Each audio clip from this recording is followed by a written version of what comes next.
Innal hamdalillah nahmaduhu wa nasta'inuhu wa nastaghfiruh wa na'udzu billahi min syururi anfusina wa min sayyiati a'malina. Man yahdihillahu fala mudhillalah wa man yudlilhu fala hadiyalah. Asyhadu an la ilaha illallah wahdahu la syarikalah wa asyhadu anna Muhammadan abduhu wa rasuluhu alladzi la nabiyya ba'dah amma ba'd. Qala Allahu ta'ala fil Qur'anil Karim, a'udzu billahi minasyaitonir rajim. Famaniturra ghairu bagin wala adin fala isma alaih al-ayah.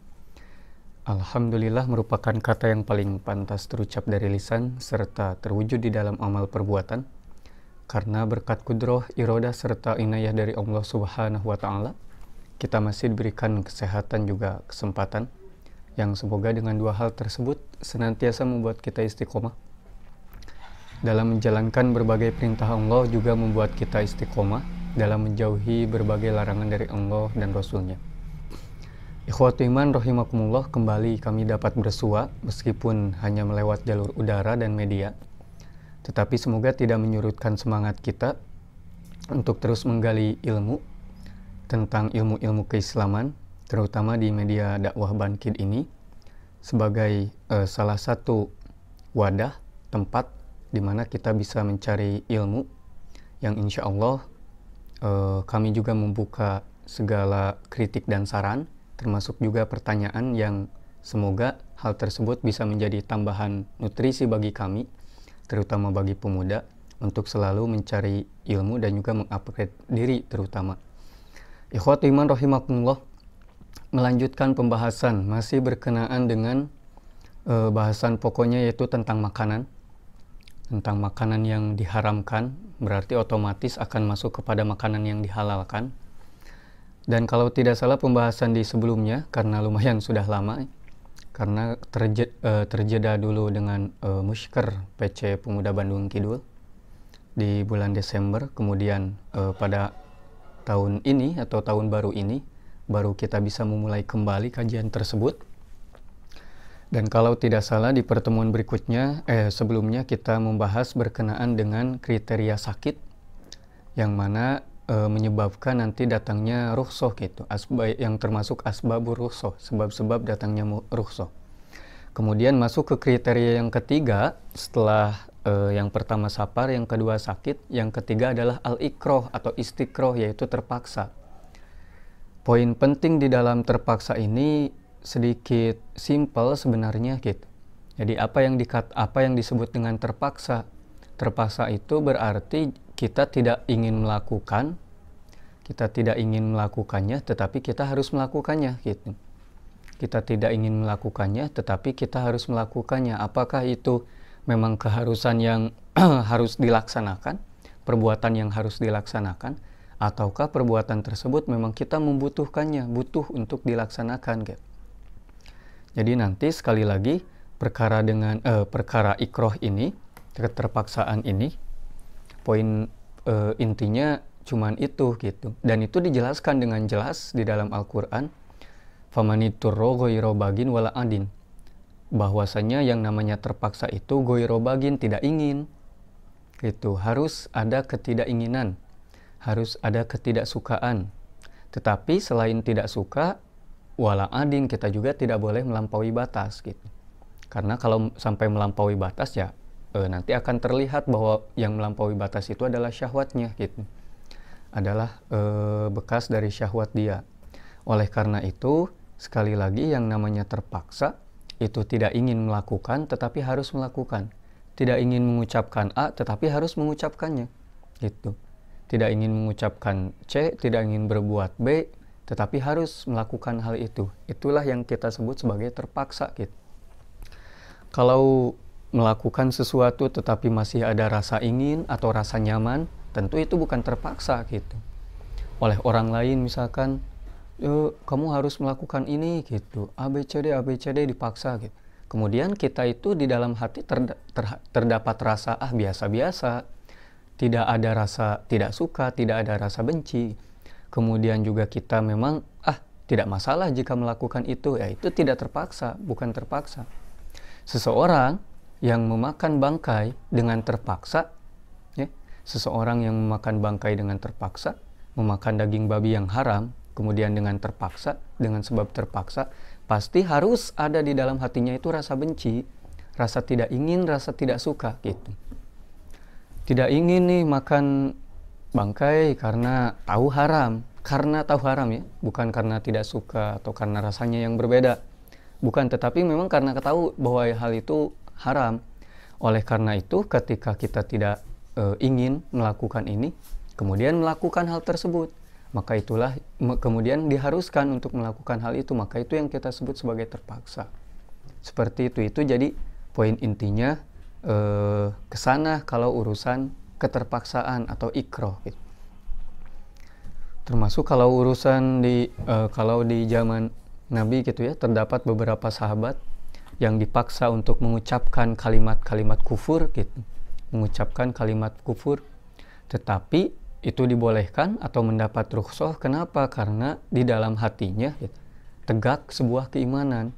Jadi hanya sebatas ucapan saja, ngomong saya kafir teh gitu, kafartu birobi Muhammad, saya kafir terhadap Rob Muhammad, saya beriman terhadap berhala gitu, amantu billata wal uzza, saya beriman kepada Lata dan Uzza, itu hanya sebatas ucapan saja. Karena apa? Karena itu teh terpaksa istiqroh. Jadi di dalam hati harus tegak sebuah ketidakingin melakukan hal tersebut, tetapi apalah daya karena kondisi juga, jadi harus dilakukan gitu. Itu yang ketiga, yaitu terpaksa. Kemudian yang keempat, kita juga kenal yang namanya sebab-sebab datangnya rukhsah. Selain sapar, sakit, terpaksa, ada juga nisyan, yaitu lupa, an-nisyan, lupa.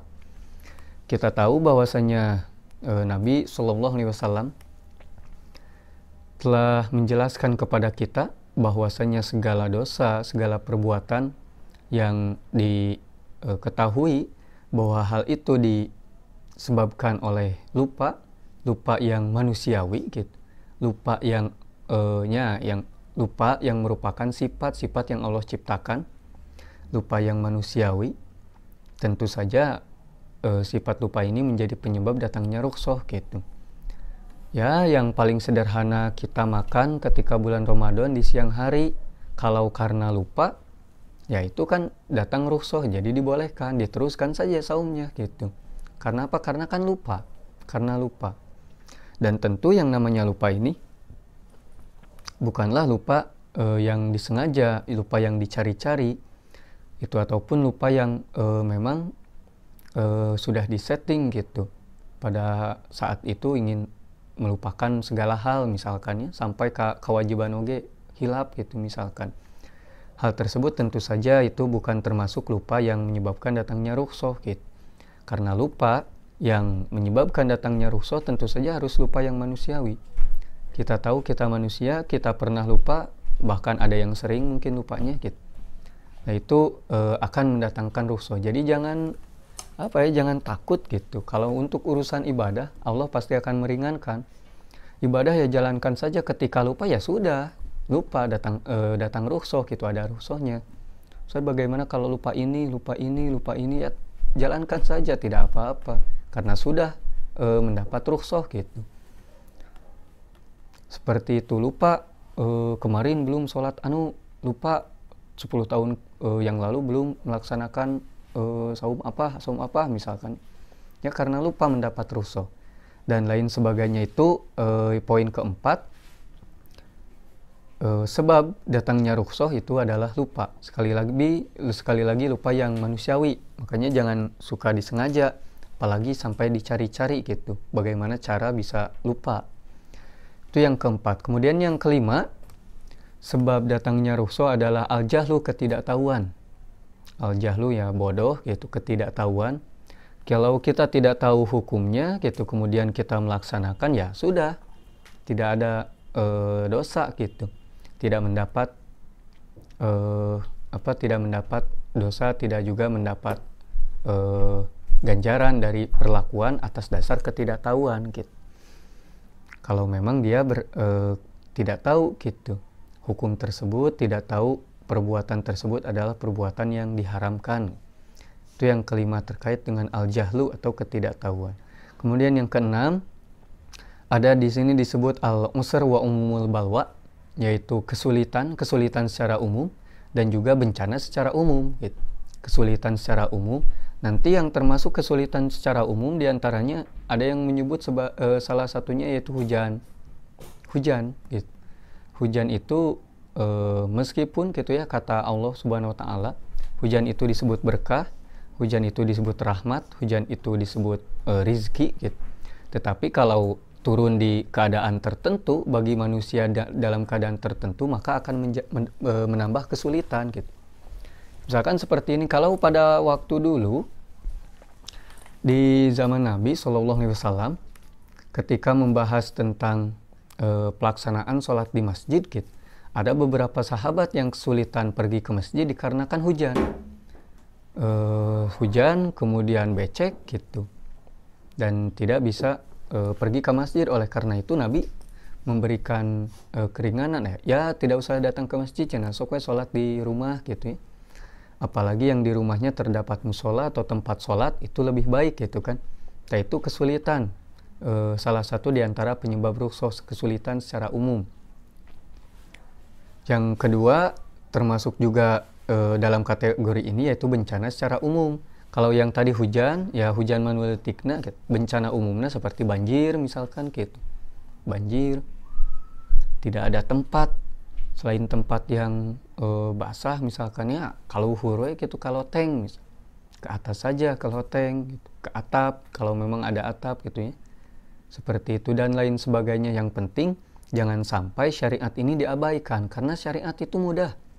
Sekali lagi, syariat itu mudah, tidak pernah memberatkan. Yang memberatkan tidak lain dan tidak bukan adalah syahwat manusia sendiri. Ngaberatkeun mah gitu. Karena syariat pada dasarnya datang dari agama yang mudah. Oleh karena itu dijalankan, pasti bisa dijalankan dengan kemudahan pula. Itu yang poin keenam. Dan yang terakhir, sebab datangnya rukhsah itu adalah an-nuqsan atau kekurangan, baik kekurangan secara fisik gitu, maupun kekurangan yang telah Allah dan Rasulnya sebutkan bahwa hal tersebut merupakan termasuk di antara penyebab rukhsah yang termasuk dalam kategori kekurangan gitu. Seperti apa? Seperti wanita, seperti anak kecil gitu. Wanita dan juga anak kecil itu kan tidak mendapat rukhsah dari kewajiban. Wanita misalkan contohnya, wanita dikarenakan kekurangan untuk ya melaksanakan sholat Jumat, kekurangan karena punya masa haid tertentu. Oleh karena itu diberikan kebebasan ketika datang waktu haid bagi wanita. Karena kekurangannya itu, jadi tidak ada yang namanya saum, tidak ada yang namanya sholat bagi wanita itu. Meskipun untuk saum nanti ada qada. Seperti itu. Untuk wanita, sholat Jumatnya tidak ada syariat bagi wanita. Kenapa? Karena an-nuqsan, ada kekurangan gitu, ada kekurangan. Oleh karena itu, ikhwatu iman rahimakumullah, makanya bagi sekali lagi, bagi siapapun gitu yang menerima syariat ini, maka diharuskan menjalankannya secara utuh, menjalankan azimahnya, apa yang wajib baginya. Jangan suka mencari-cari apa yang dirukhsahkan kepadanya, apa yang mudahnya. Karena seharusnya melaksanakan syariat itu mencari dulu, istilah kasar nama azimah heula, atau milarian rukhsah heula gitu. Sholat zuhur yang dicari itu, sholat zuhurnya itu wajibnya berapa rakaat gitu. Pokok asal kewajiban sholat zuhur itu berapa rakaat? 4 rakaat. Ketika timbul nanti kesulitan, ketika timbul nanti sebab-sebab yang menyebabkan datangnya rukhsah, maka kita bisa ambil yang rukhsah jadi 2 rakaat gitu misalkan. Kalau wanita ketika timbul kesulitan jadi tidak sholat gitu karena haid misalkan. Seperti itu, itulah yang dinamakan asbabur rukhsah, sebab-sebab datangnya rukhsah. Jadi tidak sembarangan, tidak semata-mata menurut kita sulit lalu datang rukhsah. Tidak semata-mata menurut kita ini susah lalu datang rukhsah gitu. Tidak semata-mata di kondisi kita yang Misalkan menurut kita terbatas, tetapi padahal masih bisa melakukan azimah, namun kita malah memilih yang rukhsah, itu tidak bisa. Itu tidak bisa, ibadahnya tentu saja tidak sah gitu. Sholat zuhur bagi orang mukim yang merasa kesulitan tidak boleh 2 rakaat meskipun merasa kesulitan menurut dirinya sendiri. Tetap saja 4 rakaat gitu. Sebabnya sudah diatur oleh syar'i, karena hukumnya juga adalah yang dibuatnya oleh syar'i. Hukum azimahnya dibuat oleh syar'i, maka hukum rukhsahnya yang memudahkannya juga dibuat oleh syariat sendiri. Termasuk pula apa saja bentuk keringanannya gitu. Termasuk pula apa saja bentuk keringanan. Kalau yang tadi sebab munculnya keringanan, kalau sekarang apa saja bentuk keringanan gitu, yang didapat ketika seseorang itu mendapatkan sebab munculnya rukhsah. Di antara bentuk keringanan ini hampir sama, yaitu ada 7 bentuk. Yang pertama, keringanan dalam bentuk penghapusan hukum, dalam arti hukumnya dihapus. Yang asalnya hukum wajib jadi tidak ada hukumnya gitu. Seperti bagi wanita yang sedang haid, menstruasi, kemudian sedang nifas, hukum sholatnya kan sudah dihapus gitu. Sudah dihapus. Tidak ada qada kan bagi wanita untuk perihal sholat gitu. Tapi untuk saum kan ada, nanti kita bahas di bentuk yang lain. Tetapi kalau untuk wanita hukumnya itu kan dihapus gitu. Yang kita sebut sebagai takhfif isqat. Keringanan dalam bentuk pengguguran hukum. Hukumnya sudah tidak ada. Gitu. Hukumnya tidak ada. Kemudian yang kedua ada takhfif atau keringanan dengan bentuk pengurangan. Takhfif tanqis. Dengan bentuk pengurangan. Jadi hukumnya yang harusnya full 100% ini jadi 75, jadi 50 misalkan ya. Pokoknya dikurangi lah. Keringanan dalam bentuk pengurangan hukum tersebut. Seperti sholat yang harusnya 4 rakaat jadi 2 rakaat gitu kan. Itu kan keringanan. Tapi keringanannya tidak dihapus hukum. Orang yang wajib sholat 4 rakaat gitu misalkan bagi lelaki, kemudian safar, diberi keringanan. Keringanannya apa? Yaitu dikurangi. Tidak bisa dihapus hukumnya. Karena bentuk keringanannya sekali lagi sudah ditetapkan oleh syariat gitu. Keringanan bagi nu ieu mah nyata dikurangan, henteu dihapus. Anu wanita mah mau dia safar atau mukim, ketika datang waktunya menstruasi, maka hukumnya dihapus gitu, tidak dikurangi kanggo wanita mah. Tetapi untuk yang safar, musafir misalkan contohnya, hukumnya itu dikurangi, tidak dihapus. Hukumnya masih ada namun dikurangi pengerjaannya gitu, keringanannya itu berupa pengurangan, takhfif tankis. Kemudian yang ketiga, ada keringanan berupa penggantian, jadi diganti hukumnya, atau kita sebut sebagai takhfif ibdal. Sekali lagi ya, diganti hukumnya. Yang harusnya melaksanakan A, sekarang jadi melaksanakan B gitu. Diganti. Yang harusnya kita melaksanakan A, wajibnya A. Tetapi karena mendapatkan kesulitan, mendapatkan sebab rukhsah, kita jadi boleh melaksanakan yang B gitu. Ini seperti apa ya? Kita tahulah seperti wudu dan juga mandi, ya bersuci diganti dengan tayamum gitu. Bagi orang yang tidak ada air, tentu saja tidak bisa berwudu. Kemudian hukumnya diganti. Kudu yang harusnya wudu, yang harusnya A berwudu, sekarang boleh melaksanakan yang B, tayamum gitu.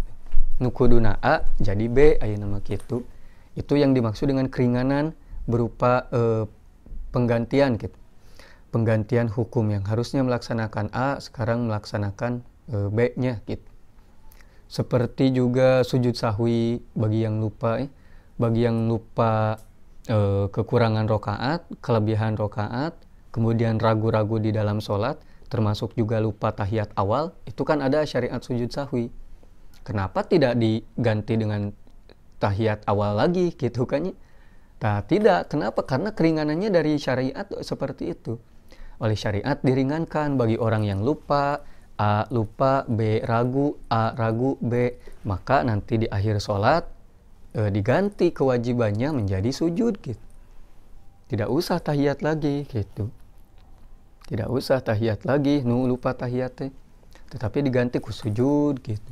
Yang kekurangan rokaat, tambah dulu rokaatnya karena kurang, kemudian sujud gitu. Yang lebih rokaat tidak usah dikurangi rokaat karena tidak bisa kan, langsung saja sujud gitu. Itu berupa keringanan yang memiliki bentuk penggantian dengan bentuk penggantian gitu. Termasuk juga kalau di Dewan Hizbah Persatuan Islam termasuk juga keringanan, yaitu mengganti dari sholat Jumat gitu ya, musafir. Bagi musafir mengganti dari sholat Jumat ke sholat zuhur gitu.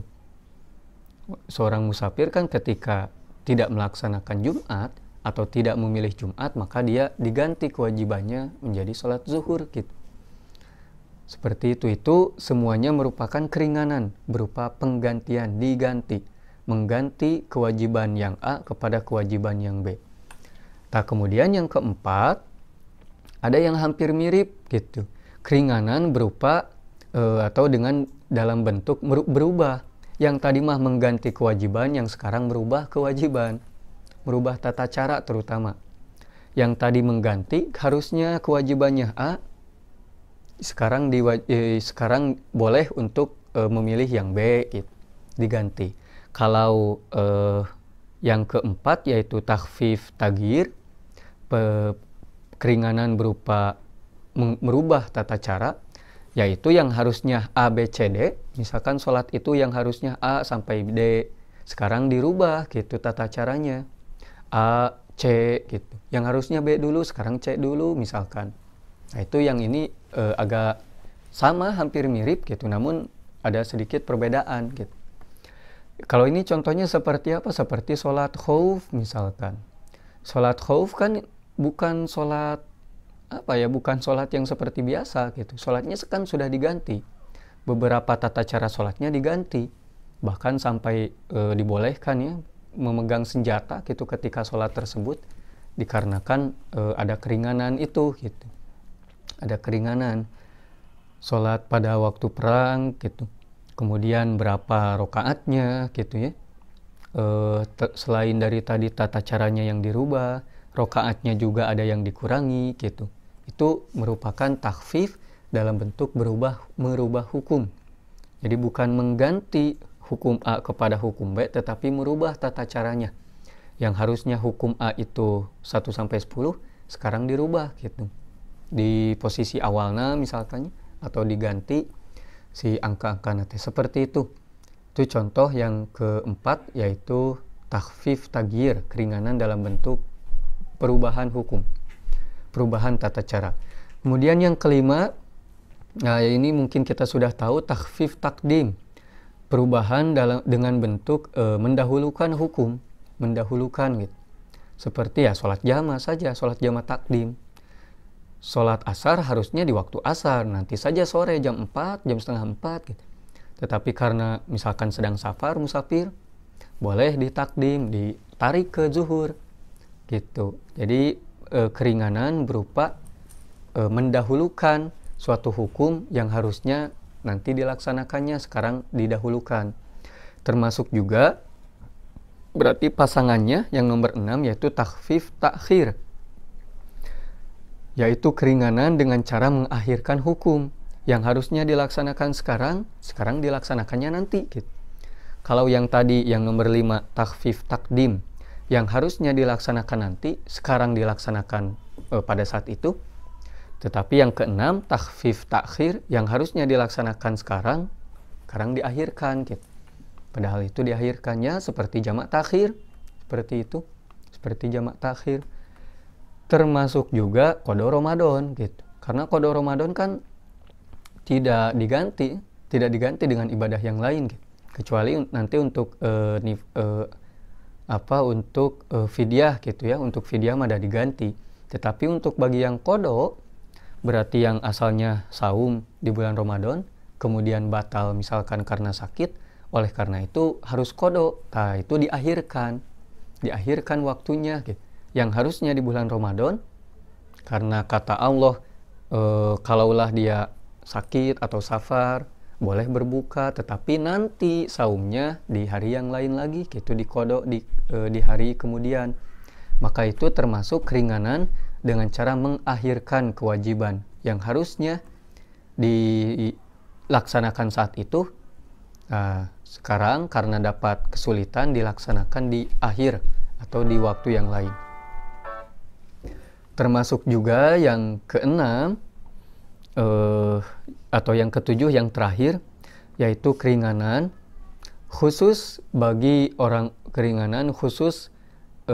orang-orang yang dalam keterpaksaan. Kalau ini ya bentuknya banyak gitu. Pokoknya keringanan ini ditujukan bagi orang-orang yang mendapatkan kesulitan sebuah terpaksa atau istiqroh gitu, mendapatkan keterpaksaan. Seperti yang tadi, tidak ingin melakukan itu tetapi harus melakukan itu gitu, terpaksa. Seperti yang tadi kita sebut dan yang sedang kita bahas, yaitu makan makanan yang haram, minum minuman yang haram gitu. Ketika dalam keadaan terpaksa, maka takhfif tarkhis, mendapatkan keringanan gitu. Boleh melakukan hal tersebut, boleh memakan, boleh minum. Termasuk juga misalkan hal-hal yang membawa keterpaksaan seperti yang tadi, mengucapkan kata-kata kekufuran gitu. Kita kan tidak boleh mengucapkan kata-kata kekufuran, itu tidak boleh. Tidak boleh sama sekali mengucapkan, mohon maaf ya ini saya contohkan, misalkan kafartu, bila saya kufur terhadap Allah, itu tidak boleh. Atau amantu bil masih, saya beriman kepada al-masih, maksudnya ya Yesus gitunya, yang dimaksudnya TK Yesus, itu kan tidak boleh gitu. Kita punya keyakinan tersendiri terhadap Nabi Isa, kita juga sangat yakin, sangat beriman terhadap Allah. Makanya kata-kata itu harus sangat dijaga. Tidak boleh mengucapkan hal tersebut, kecuali memang nanti di kondisi yang terpaksa, di kondisi yang terpaksa. Tapi dari sakirana bisa ngelawan mah gitu, kudu nama dilawan. Tapi ya wallahu a'lam, Allah maha mengetahui bagaimana nanti kondisi kedepannya, apakah memang akan sedamai ini gitu ya, ya masih keasup rada damai akhirnya, ataukah memang akan terjadi gempuran-gempuran juga gitu ya, terhadap orang-orang yang menyatakan keislaman, kemukminan, keimanan. Oleh karena itu ilmu-ilmu seperti ini memang harus kita jaga, juga harus kita pelihara supaya nanti ketika kita mendapatkan suatu kesulitan, kita tidak akan pernah menyalahkan agama karena agama yang sulit misalkan. Karena sejatinya agama itu sangatlah mudah. Tetapi tentu saja dengan ilmu seperti ini kita akan lebih mudah melaksanakan beragam agama dan di berbagai kondisi dan keadaan yang ada. Ikhwatiman rahimakumullah. Nah itulah pembahasan kita berkenaan dengan asbabur rukhsah atau sebab-sebab apa datangnya rukhsah, termasuk juga apa saja gitu bentuk keringanan yang Allah sediakan bagi kita semua supaya kita melaksanakan agama ini dengan tentram, dengan mudah, tidak pernah merasa kesulitan. Terakhir, kami, karena ini pertemuan terakhir pula, kami bacakan suatu hadis yang mana ini hadis sudah populer dan pasti kita sebagai umat Islam ini mengetahuinya. Faidza amartukum bisyai'in fa'tu minhu mastata'tum. Bahwasanya Nabi bersabda, jika aku, kata Nabi, memerintahkan kepada kalian suatu perkara, maka laksanakanlah perkara tersebut sekemampuan kalian, semaksimal mungkin. Kalian maksimalnya sampai mana, lakukan semaksimal mungkin. Jangan sampai kalian menyisakan satu tenaga gitu, karena kalian merasa tidak sanggup padahal masih sanggup. Jangan pernah ikuti hawa nafsu gitu. Ikuti ilmu kalian, ketika kalian masih mampu, laksanakan. Sholat zuhur, masih mampu berdiri, laksanakan berdiri. Masih mampu berdiri, laksanakan berdiri. Cangkel-cangkel saeutik mah lain alasan, laksanakan berdiri gitu. Tatkala nanti kalian sudah tidak mampu, silakan. Rukhsah banyak, keringanan itu banyak, agama itu sangat mudah. Tetapi kata Nabi, wa idza nahaitukum an syai'in fada'uhu. Namun jika aku melarang terhadap sesuatu, maka tinggalkanlah dia. Jangan pernah didekati, kecuali yang tadi kita mendapat kesulitan, yang mana kita terpaksa melakukan hal tersebut, atau kita tidak ingin melakukan hal tersebut, tetapi harus dilakukan dikarenakan kondisi dan juga situasi. Ikhwati iman rahimakumullah, mungkin itu saja yang bisa kami sampaikan. Sekali lagi, ini perjumpaan terakhir, jadi kami sangat harapkan kritik dan juga saran, termasuk juga beberapa pertanyaan misalkan yang harus diajukan, baik tema ini yang lebih utama gitu, tentang makanan, ataupun tema-tema yang lain yang tadi misalkan tentang azimah dan rukhsah ya, itu bisa diajukan, karena di pertemuan berikutnya kita akan coba untuk sesi tanya jawab gitu, berkaitan dengan masalah ini yang lebih utama, ataupun nanti bisa jika panitia melihat ada masalah yang lain, mungkin kita akan masukkan ke meja panitia terlebih dahulu. Ikhwati iman rahimakumullah, mungkin itu saja yang bisa kami sampaikan. Aqulu qouli hadza wa astaghfirullah li wa lakum. Wassalamualaikum warahmatullahi wabarakatuh.